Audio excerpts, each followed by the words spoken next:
Hey there, guys. That is Josh Siwasepl. Welcome back to Deadly Premonition 2 Blind. Last time we did some stuff. This time we're gonna do more stuff. Starting with going to the sheriff's department. I mean, his van is here. Zach, it appears to be closed. Let's come back during business hours. Wait, really? All of that? And I have to come back during business hours? You just expect me to go to sleep? When there's urgency afoot? Alright, game. I'm back here at 7 a.m. Melvin's van is still there. What the hell's going on?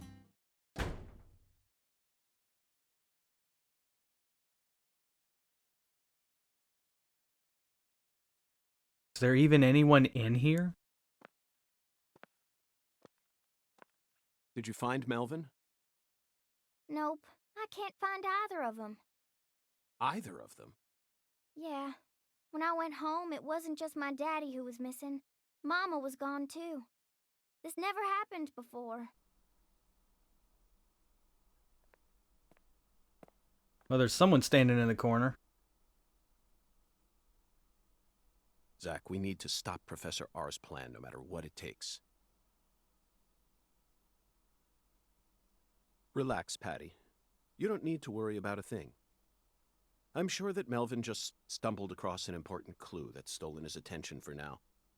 And I'm sure he's protecting your mother while he's at it. Let's just leave the investigation to the local police and rest for today. I need to prepare a report for the HQ anyway. How about staying with me in my room until we find them? But... You don't need to worry. I can't make you any homemade food, but I've got a first-class chef and a first-class concierge at my disposal. Oh, and a very affable bellboy. It's a lot of fun at that hotel. But... Okay, I guess. Thanks, Agent York. You're a lady, so you take the bed. Zach and I will be fine on the couch.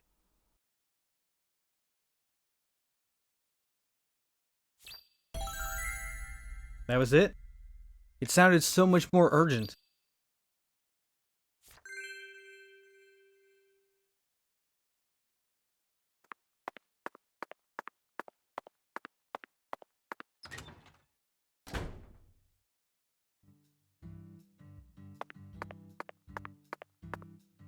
Gotta say, I was hoping.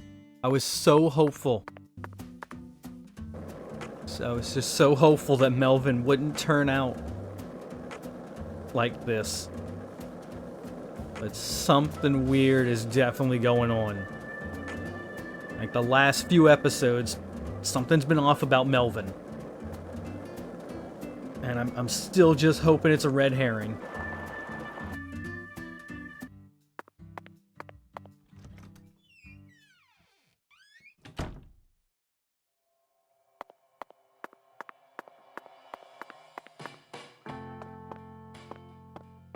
But this was also something else I thought might happen.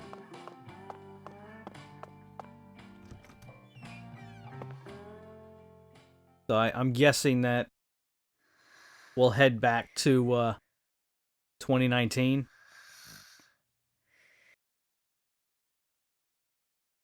Zach, the Clarkson family tree is nothing like we thought it was.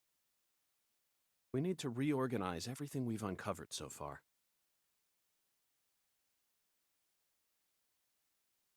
She was so tired she fell right to sleep. Hey, Zach. I'm in a very difficult spot right now. I feel like this case is heading in a direction that will be extremely unpleasant for her. I've never felt anything like this during any of our cases thus far. Believe me, I know what you mean.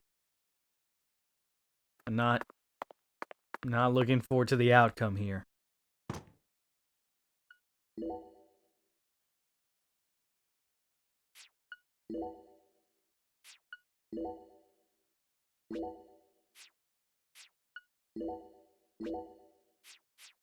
Just checking.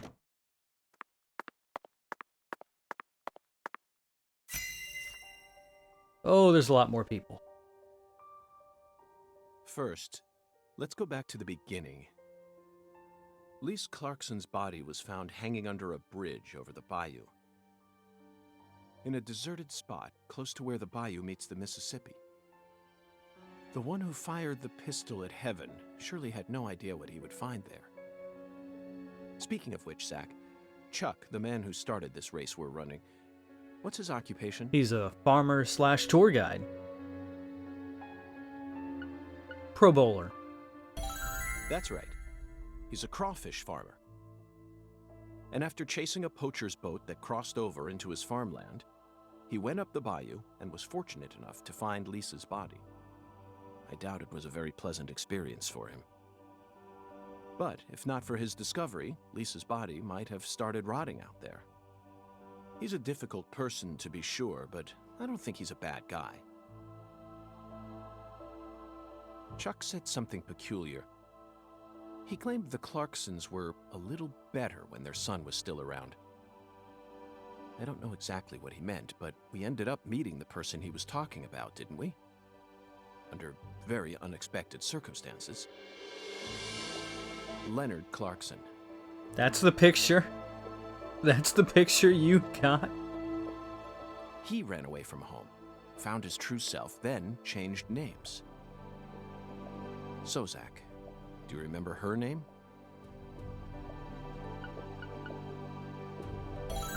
Helena Doman. The townspeople call her Lena.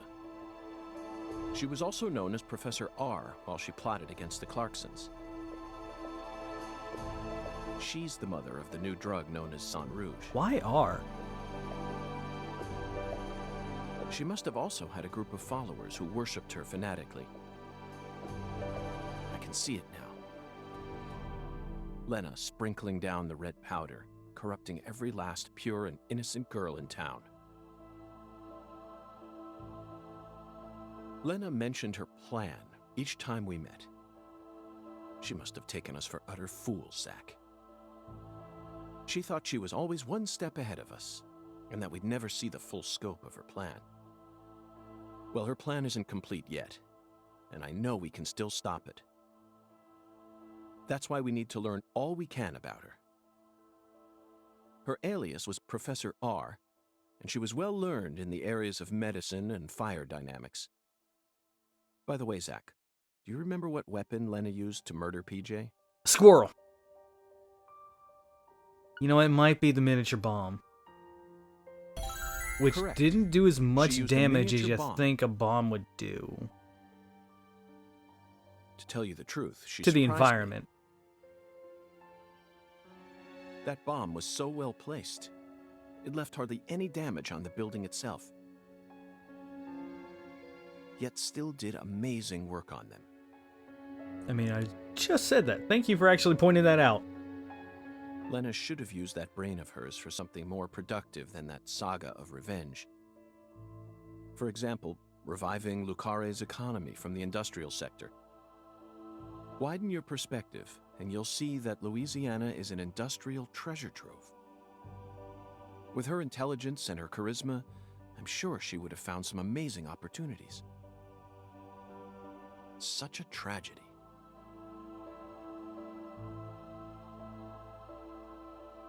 Zach, there's one more important matter we need to think about here. Galena Clarkson, who was murdered in jail. Her body was dismembered, then rearranged into a V shape. Patty and Melvin claimed it was a severed roots killing. But that doesn't make sense to me. And PJ Clarkson disapproved of it when I met him in the other world. Yeah, why a V? He saw Galena's parts lined up and was overcome by an inexplicable fear. Tell me, who killed Galena? Oh, wow, no, I don't know, apparently. Even though I have an idea. Unfortunately, we don't have the answer to this one yet. And it's too big a problem to solve with mere speculation. The answer to this question may lead to a major turning point for this case. And the final turning point for this story. You know it's true, Zach. I only hope it doesn't push us down an avenue we didn't plan on exploring.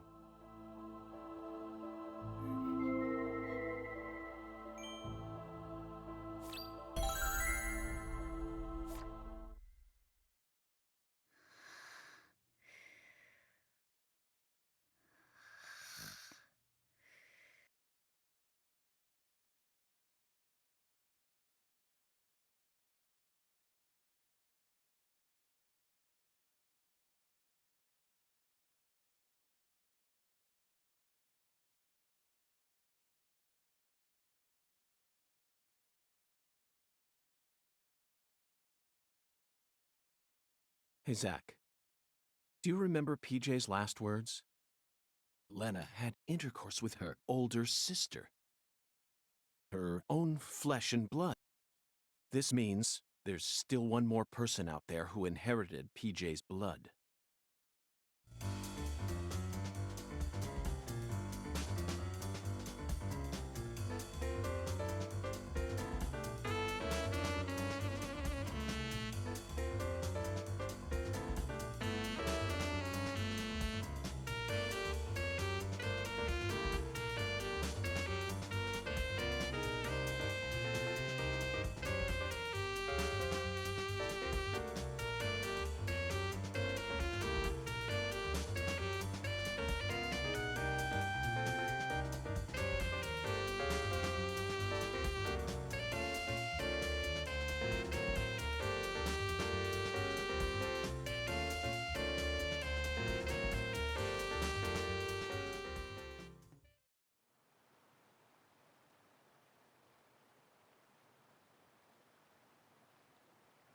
Oh, fucking poachers, now I gotcha.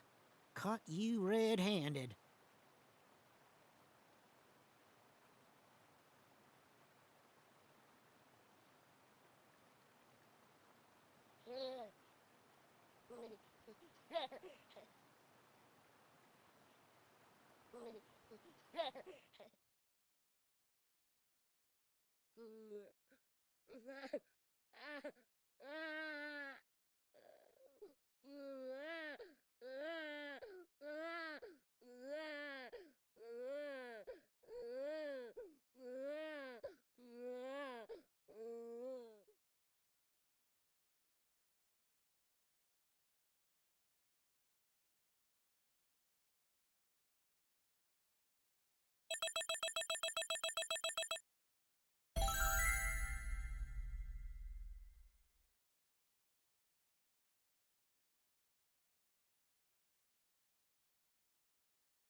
I don't. I, I, uh.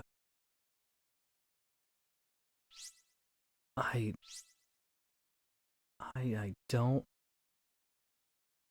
know what the fuck to say.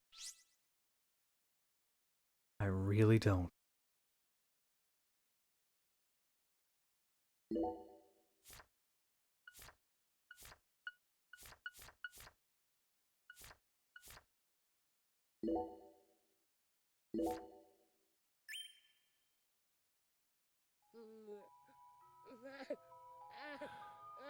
Soon. I'm almost there. Just... Please, someone. Stop that noise. Please.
Oh. Oh. Oh.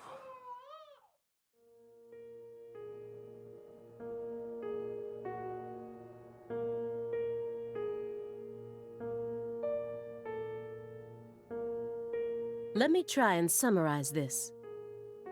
Helena Doman was the mastermind behind the entire incident.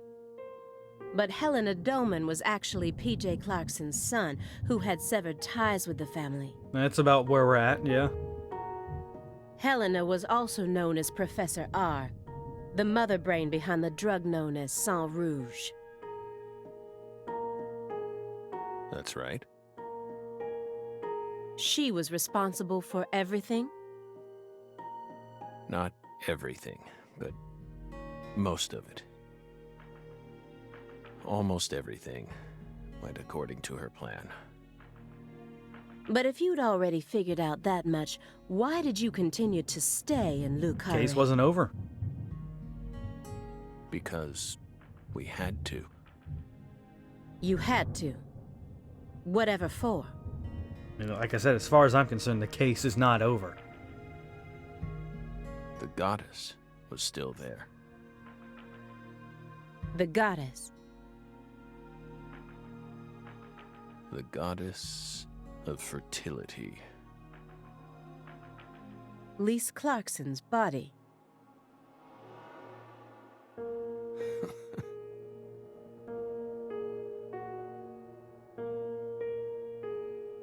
Not her.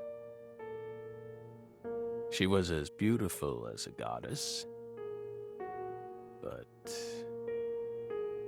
she wasn't the goddess. She was just a tragic victim. Then who is the goddess of fertility? The person at the root of this case. Is it some kind of metaphor? For example, the vast wealth that the red powder yielded.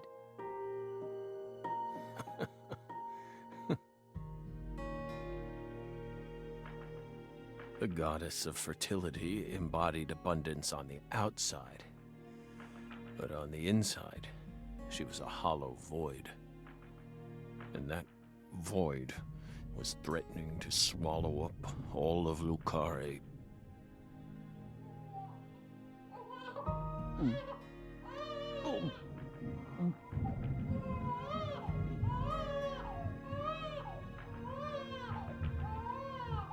Shut up!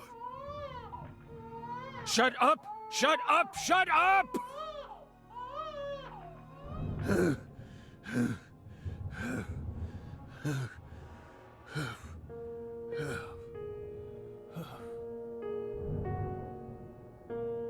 Are you okay, Mr. Morgan?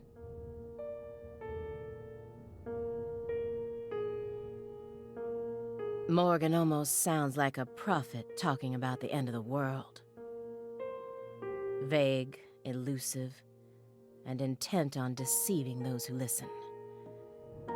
But every now and then he adds an interval of truth.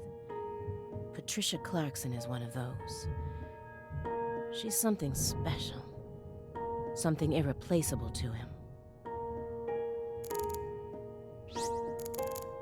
Ooh, we got Ash.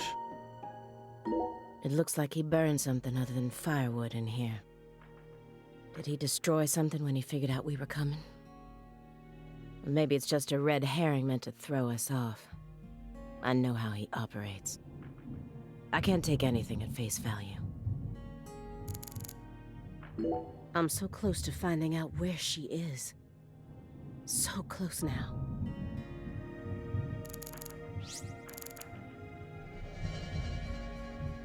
So it's not the jittering leg? The old messy letters. Gotcha.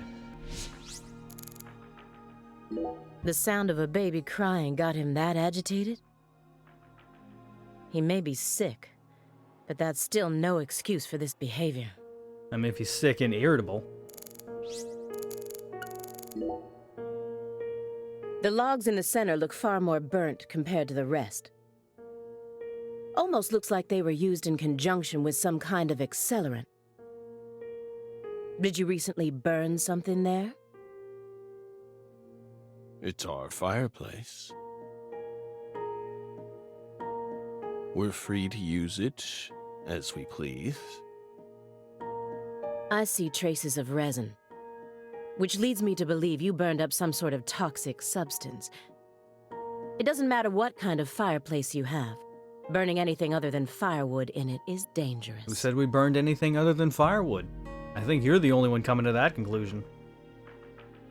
Next time, don't burn it up at home. Dispose of it like you would any other non-burnable refuse. Especially if it was something like a smartphone or a USB memory stick. Non-burnable refuse like a smartphone? Let's be serious here, Belle. That's exactly the sort of data one needs to thoroughly immolate. Remember what you learned at Quantico. What's going on with your leg there, York? Instead of kicking your floor, perhaps it'd be wiser to invest in a soundproofing mat. Are you irritated, Belle? Yes, of course you are. You think we lack a common human trait, and that bugs you. We're crazy. Human refuse. That's how we look to you, isn't it? I would never go that far, but you did surprise me. Just doesn't seem like the kind of attitude one should display when in the company of others. Yes, we're sorry. We agree with you.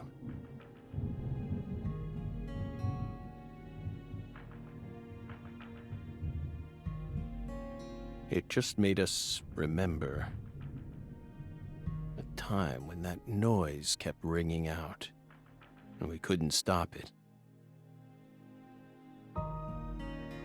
That flight from Newark Liberty to Seattle Tacoma. It was the first flight we took as FBI agents.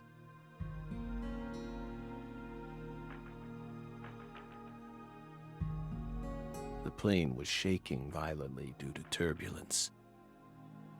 And when we looked to the side, we saw a young mother cradling a baby with a frightened look on her face. We got worried, so we spoke to her. Then the baby started crying. It was so loud, we couldn't resist plugging up our ears. And since it was so loud, the rest of the passengers started glaring at us. At first, the mother and I waved our hands, trying to quiet down the baby. But our efforts were in vain. It never stopped crying. The more our anxiety levels rose, the louder its cries grew. Shrill and piercing, as if they were heralding the apocalypse. We were powerless, and the baby's mother was helplessly bewildered.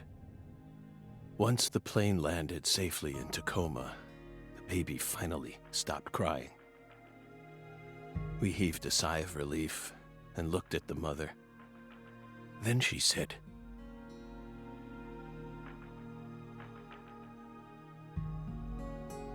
"Whose child is this?" We were shocked, so we asked her what was going on. Apparently, sometime after she boarded the flight, that baby randomly appeared on her lap. And she mentioned nothing the entire flight? Then, it ordered her to call me over, and kept sitting there, as if nothing was wrong. Can you believe that, Belle? Bizarre, isn't it? While we were talking, the baby disappeared.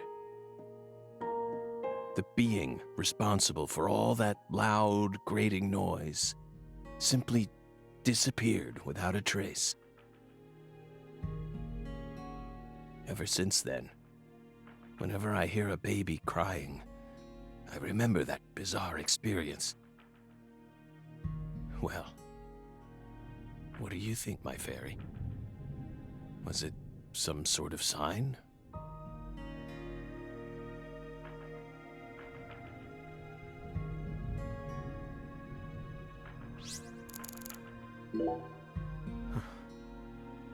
By the way,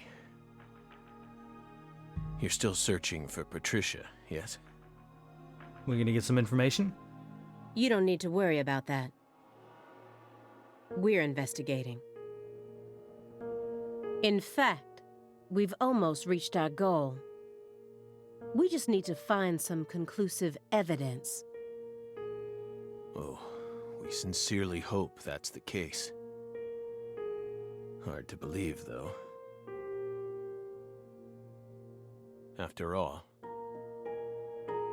so far you've just been barking up the wrong tree. Barking up the wrong tree. That's right. You shouldn't be wasting time here. You should be out there, looking for her. Then I'll just ask you straight away. Do you know where she is? No. We don't.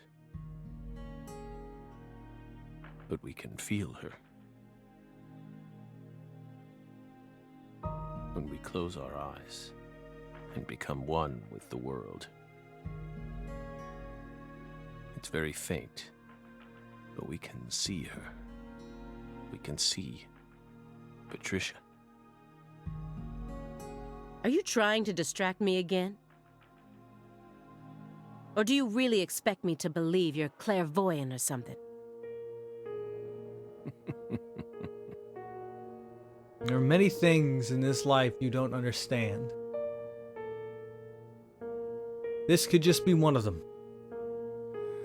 What do you think we are, X-Men? It's metaphysical offender profiling.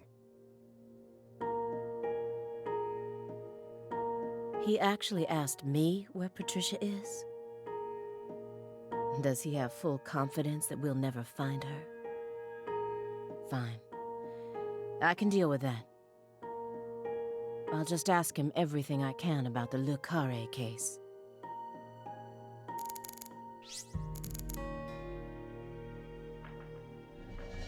Yes, I'm interested in the milk carton. Low-fat vitamin D milk cartons. Why are they all lined up so neatly? I don't know if I would call them neatly. This square area enclosed by milk cartons.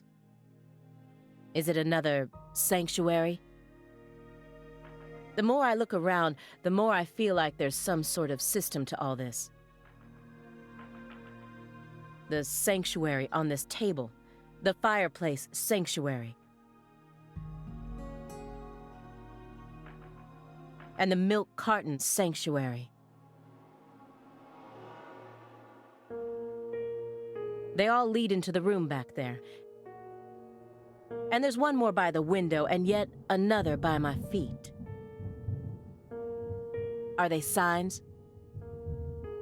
Or is this all some sort of path? Hey, Belle. Is that a serious question? Of course it is. We're drying them out. We line the milk cartons up to dry them out, so we can turn them into Halloween decorations.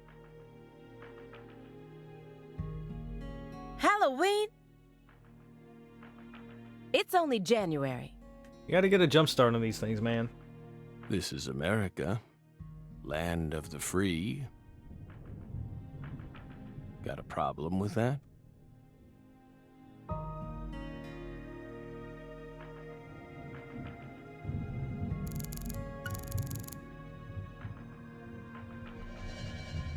I suppose either one will work.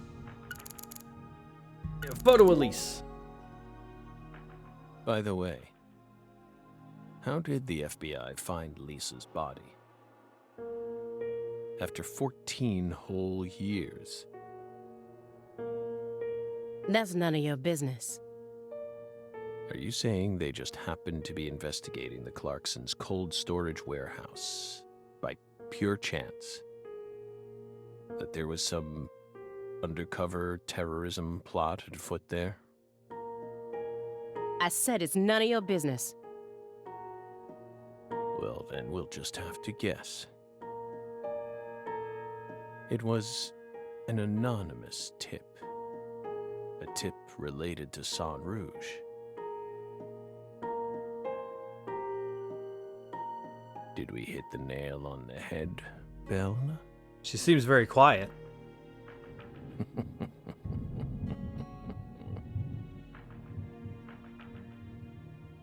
But that's not what we want to know about.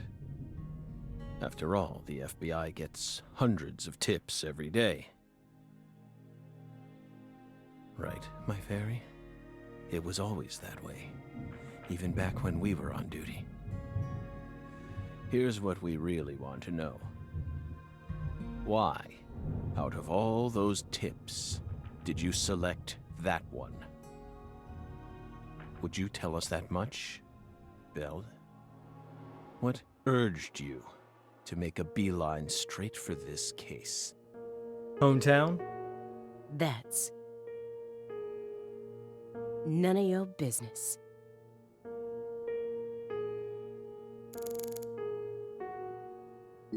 If Professor R really was the mastermind behind everything, if she wanted to rebuild the Clarksons' legacy, then why did she feel the need to kill everyone? So you think Galena was murdered by Helena Doman, her own brother? Not exactly. No, that's not what I think. No, not her. Galena was someone else. Then who killed her? Trish's mom? Maybe Melvin? It has to be someone close. It's written in the report, isn't it? Yes. But I'm asking you. Would you mind answering me in your own words? You see, I find your entire story highly suspicious. It's a complicated matter. Extremely complicated. Don't let him draw you into his game. Stay calm, Aaliyah Davis.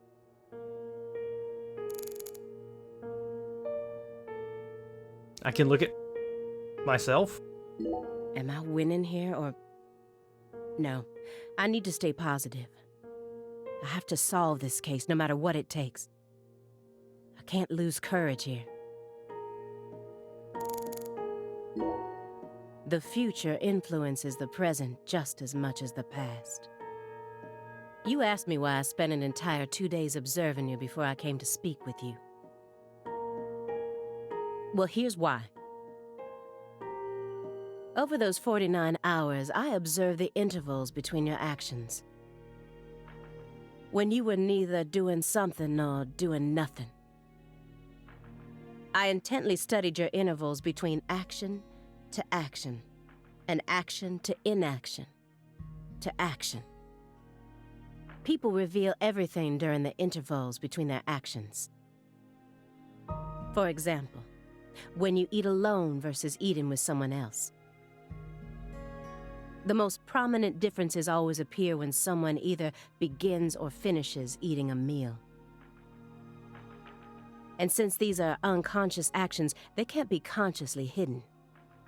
When you prepare to eat or finish eating, when you move in to clean up, when you pick up a book or close one, when you raise a cup of coffee to your lips. Human actions speak volumes. Not even the person doing the actions is conscious of them. That's what lies in those intervals. That's my modus operandi. And here's the conclusion it helped me reach. There's one other person in this house. Isn't there?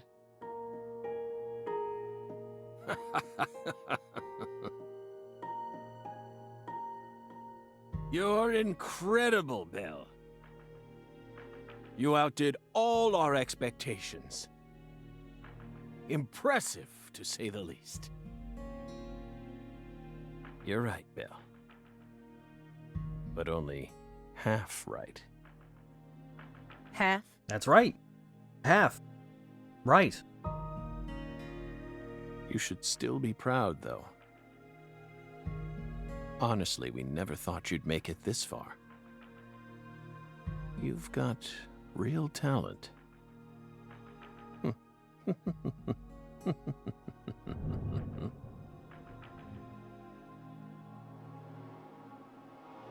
Most of what you say...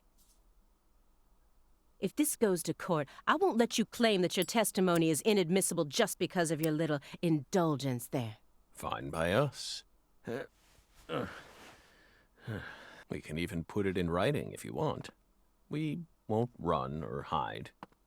Will we, my fairy? Where's the paper? I know I had it around here somewhere. Where is it?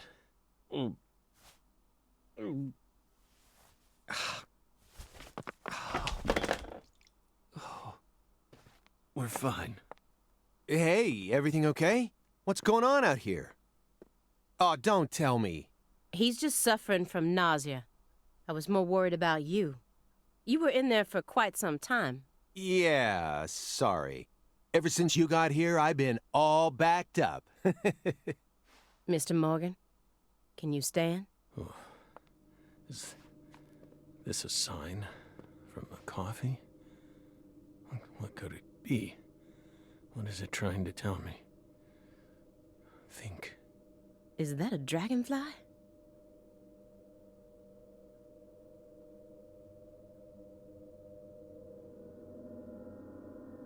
Footsteps.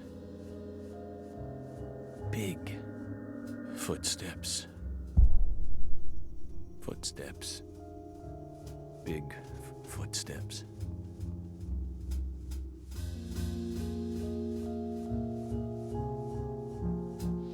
Some odd fella was following her around.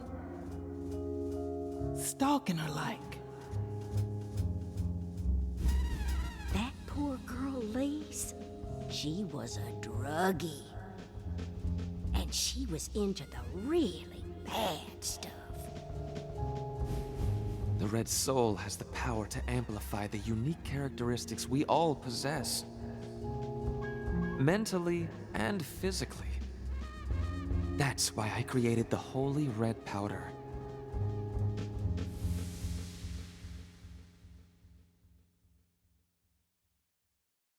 You okay? Hey. We're fine. Just feeling a little tired. Would you take us to get our medicine? Sure. It's in the bathroom, right?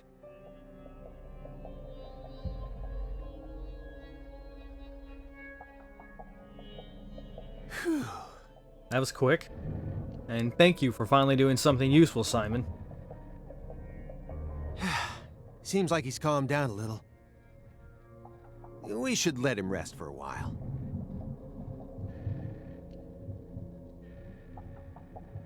One more step and I could have cornered Morgan. But so be it. I can still keep investigating even if the owner of this chair isn't present. In plain Simon sight and Jones, whatnot. What a piece of work. How can anyone have such bad timing?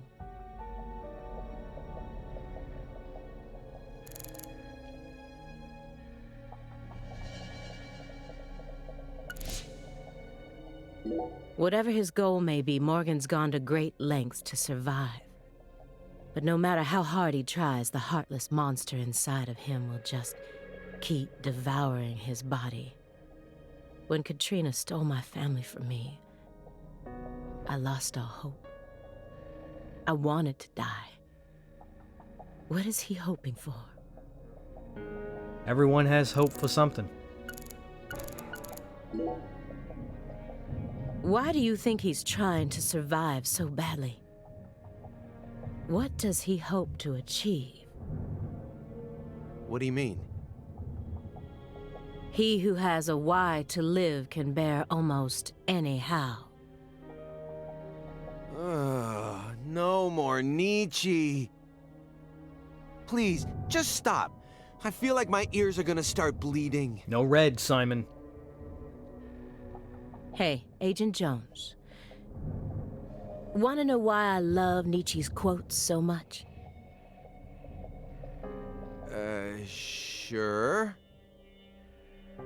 I first discovered Nietzsche in a shelter after Katrina. At the time, I was shell-shocked, hopeless. I wanted to die. How could a 13-year-old girl go on living alone with her little brother? Then, in that shelter, I met a college professor. His school was damaged by the hurricane, too, and got closed down. He also lost his family and was living there in the shelter just like me. So we gradually started spending more time together. I'll never forget the 3 months I spent with him.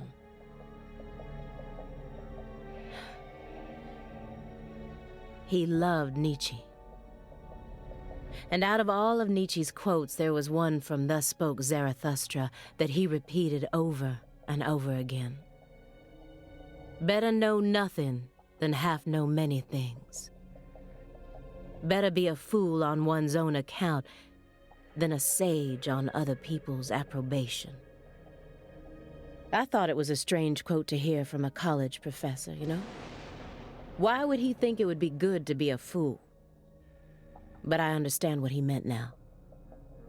He was trying to encourage my little brother and I, so that we'd be able to bear the weight of the victim label that was about to be slapped onto us. So that we could go on respecting ourselves without ever succumbing to all the patronizers. After that, my grandmother in Lafayette took us in. That was the last time I ever saw the professor. But whenever I quote Nietzsche, my memories of him come flowing back into my mind. And they give me the power I need to keep pressing on. So I'm gonna keep quoting Nietzsche, just to make sure I don't forget my roots. Fair enough. Oh, I see. Yeah, I think I get it now. Do you really, Simon? Nietzsche is to you Oh my god. what pizza is to me. Sorry for giving you a hard time about it. You are free to go on quoting him whenever you want, of course. I won't say another word. Agent Jones. What the hell is wrong with you? Thank you. How dare you compare Nietzsche with pizza? Thank you. Oh, come on.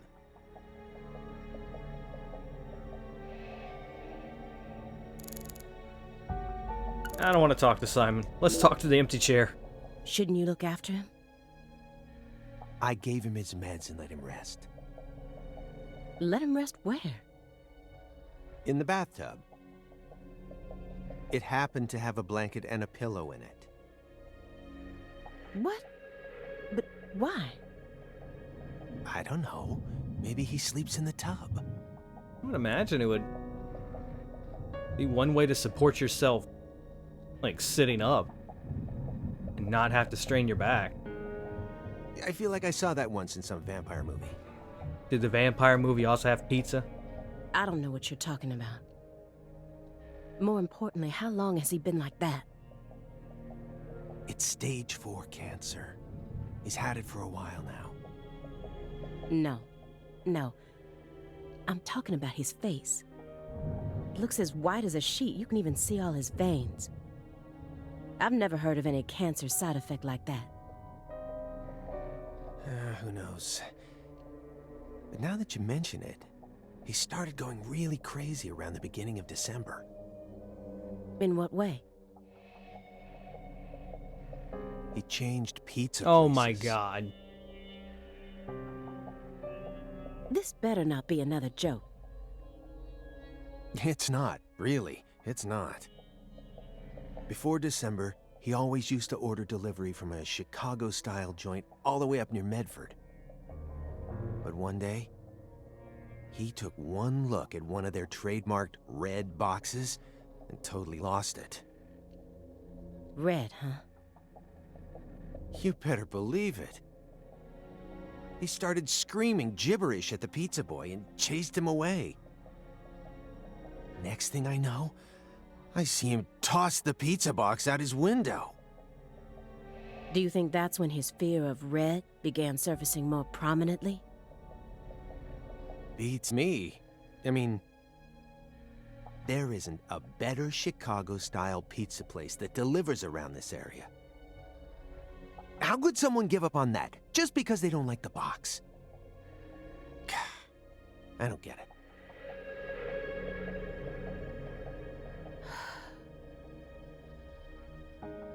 Were you serious for even a fraction of that story?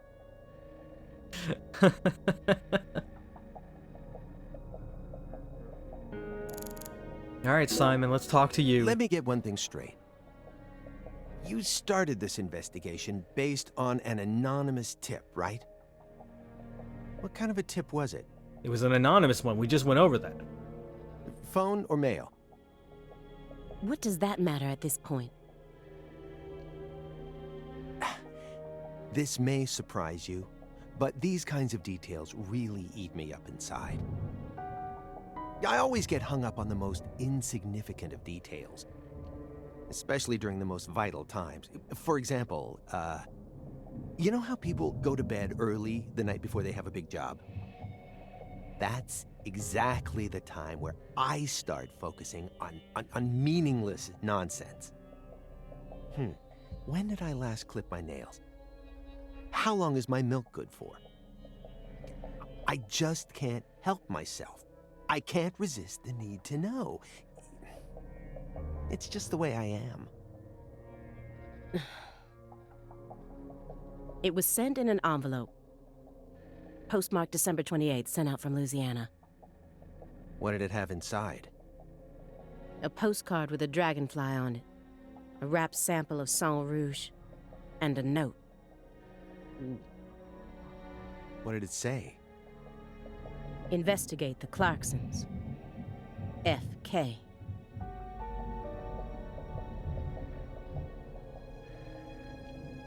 No. No. No, no, no, no, no, no. No.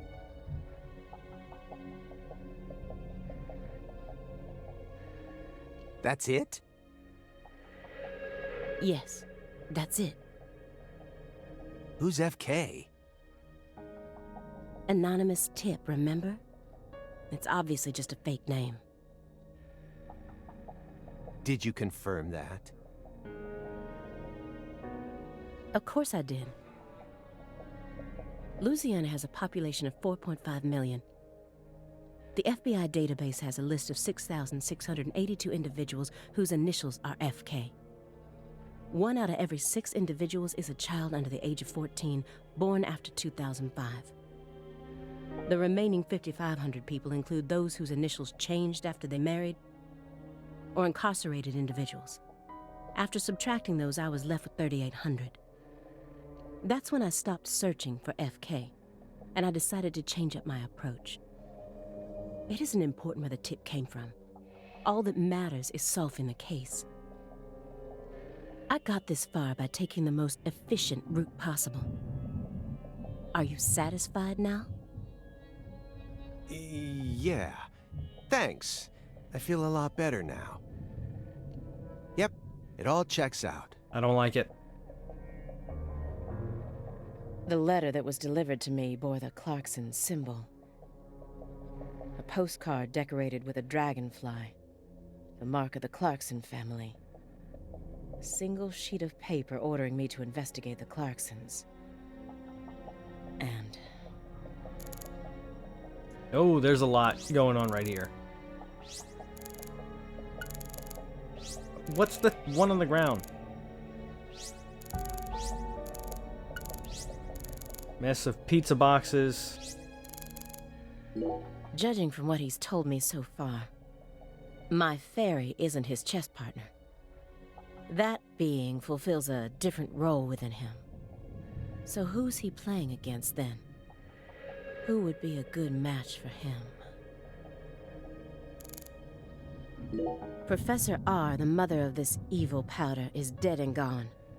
So then why are her demon seeds still being passed down? This drug has already taken so many lives, and more are bound to follow. It has to be stopped. I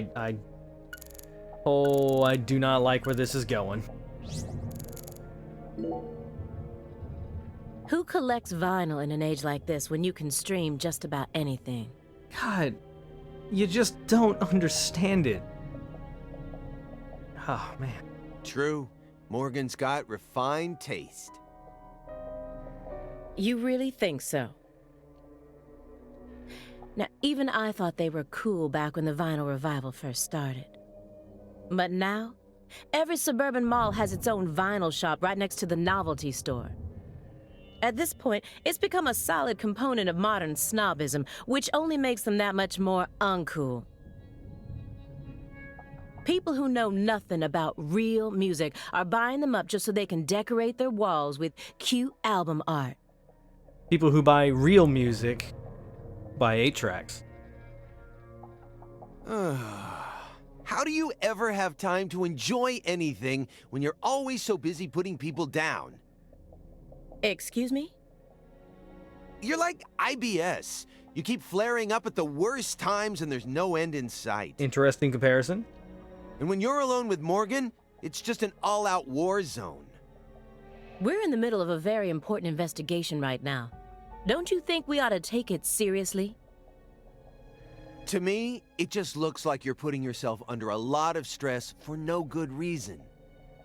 Why can't you, show a little humanity once in a while? Does one need humanity in order to track down criminals? Yes, one does. Or at least I do. Well, I don't.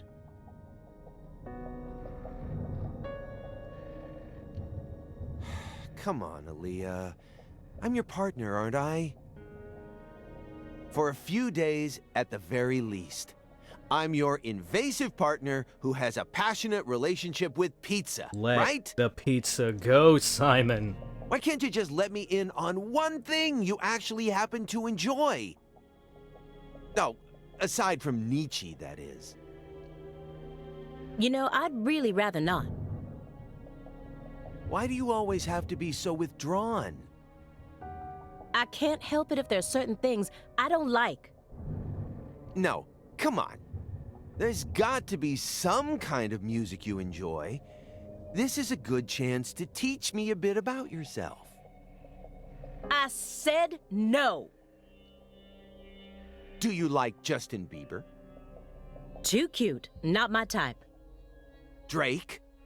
I've only ever listened to the hooks. Well then, Ariana Grande, Katy Perry. Katy Perry hasn't been relevant for a while. Hell no! Am I done now? Well then, what do you like? Alice in Chains. I have to tell you? Yes, you do. Pink Floyd. All right. No way. You're a prog rocker? I can dig it. Who turned you onto it? Your dad? As far as I can remember, I've loved prog rock ever since I was born. That's just how music works, right? I mean, The Wall is by far my favorite album. Even to this day, I find it hard to believe that they made that in the 70s. And you want to talk about other people having music snobism. It still sounds completely fresh and unique, as if it was just released yesterday, and...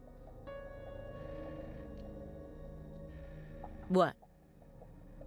No, I was just thinking, I wish Morgan could have been here for this. Don't you dare tell him.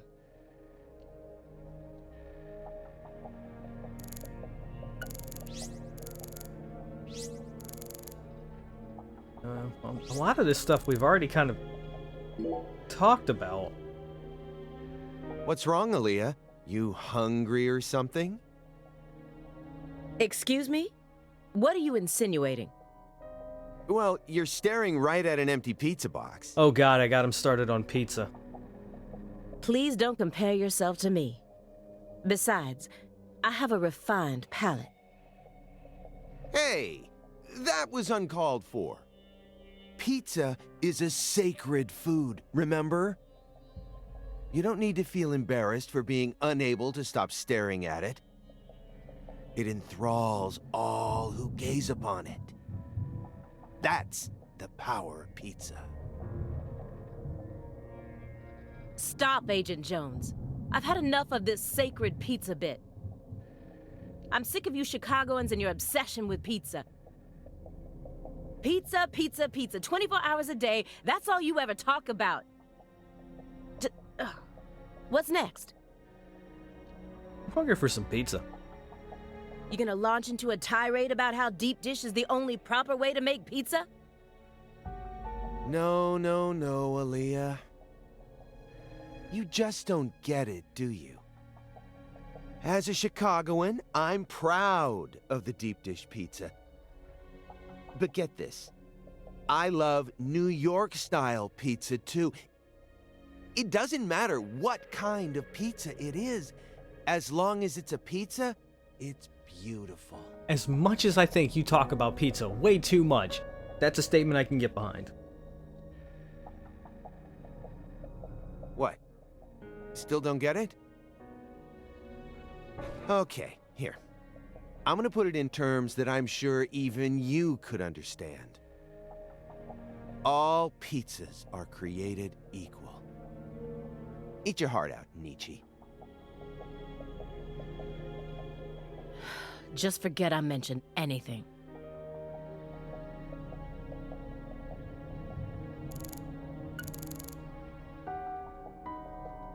Why can't I go back to the wrapper?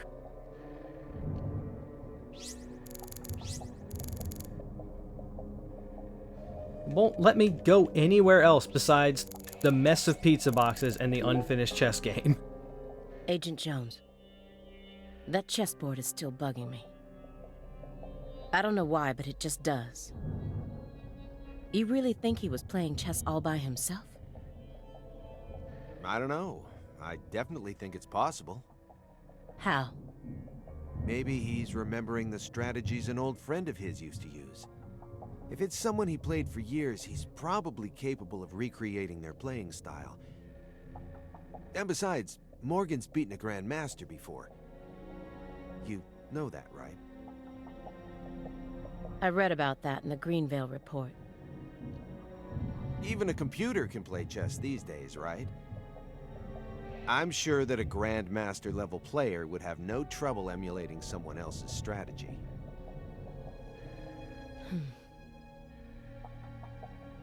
Whose chess strategy is he emulating then?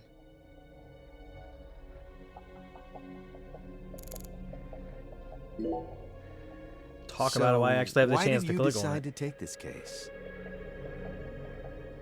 Because it's my job. Really? I don't buy it. Why not? You aren't just following orders here.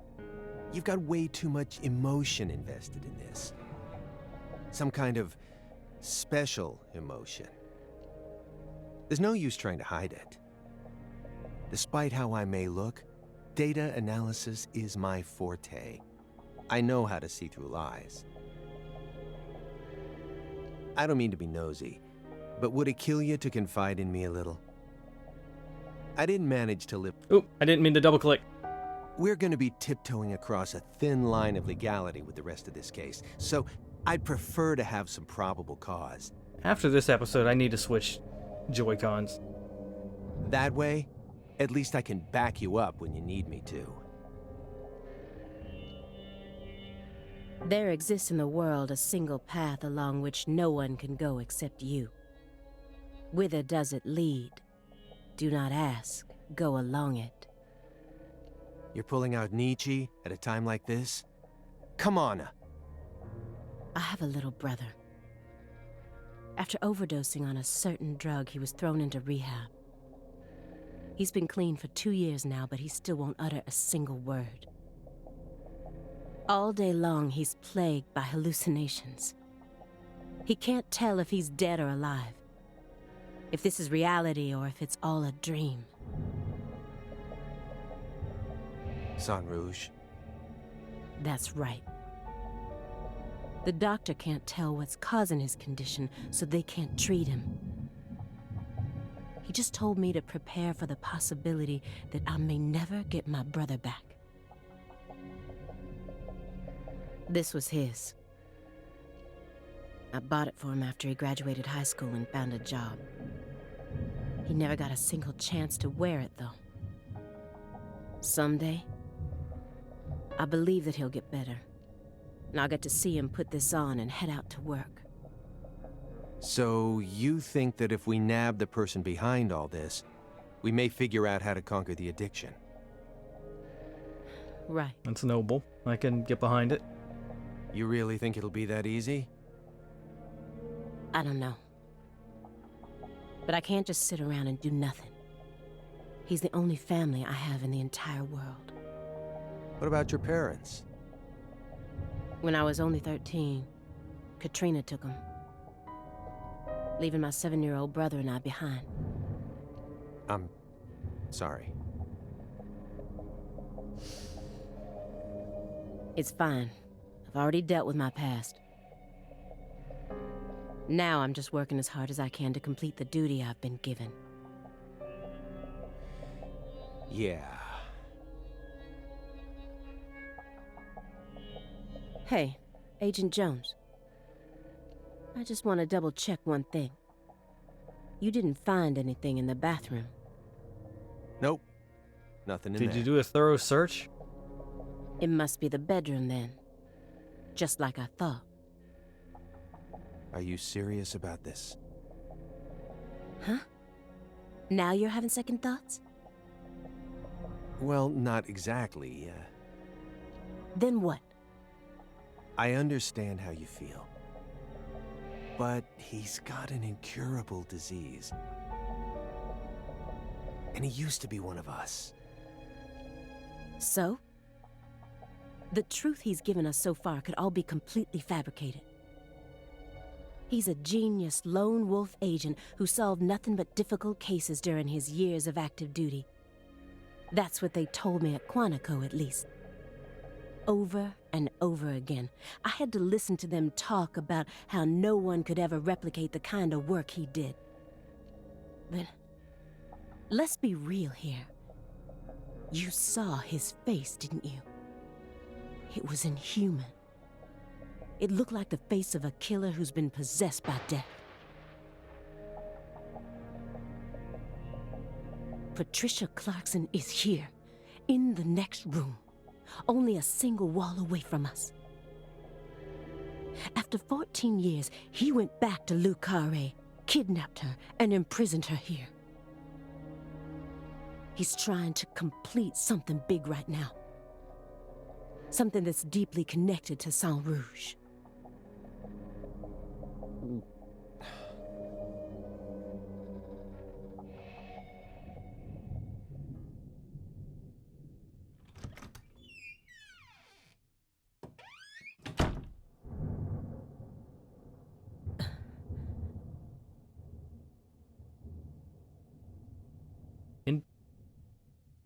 What? What is all this?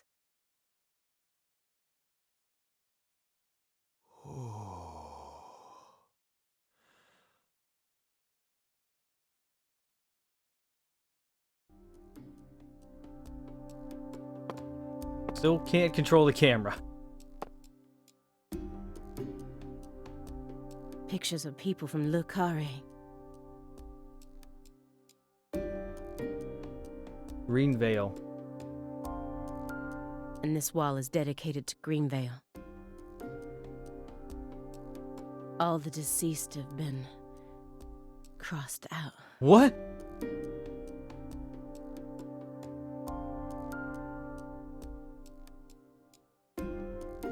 Sheriff Melvin Woods.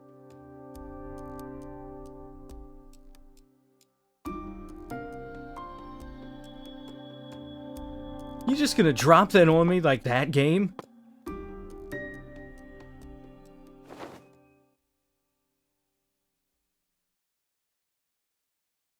Lise Clarkson? Where's Patricia?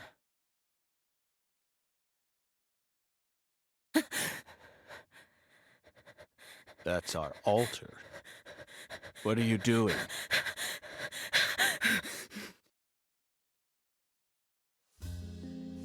Oh no, he shaved.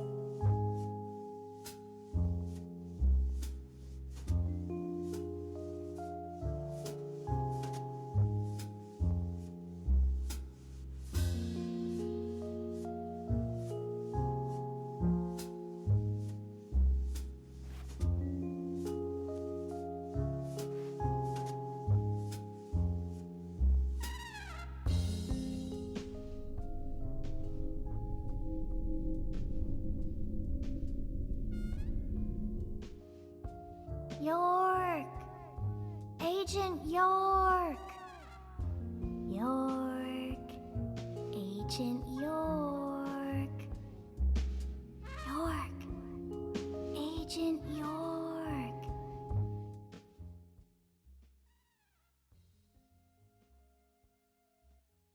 Hey! Agent York! Agent York? Hey! Hey, Agent York.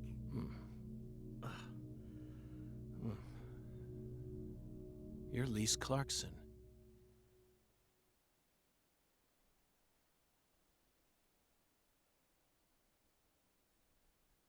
What's wrong? You're acting weird.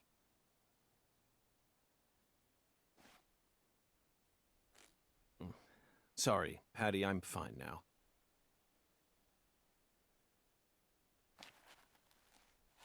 More importantly, do these red seeds come from some kind of plant that grows around this area? I don't know. What do I look like, a botanist? This isn't your average backwoods town. The Clarksons' ego and control has been piercing the town's heart like a massive dinosaur bone. But over this past century, time has been busy eroding the beast's power from within. And now, the very thing that once fortified this town is polluting it with putrid gas and rotten marrow. Zach, this is the point where it all collapses.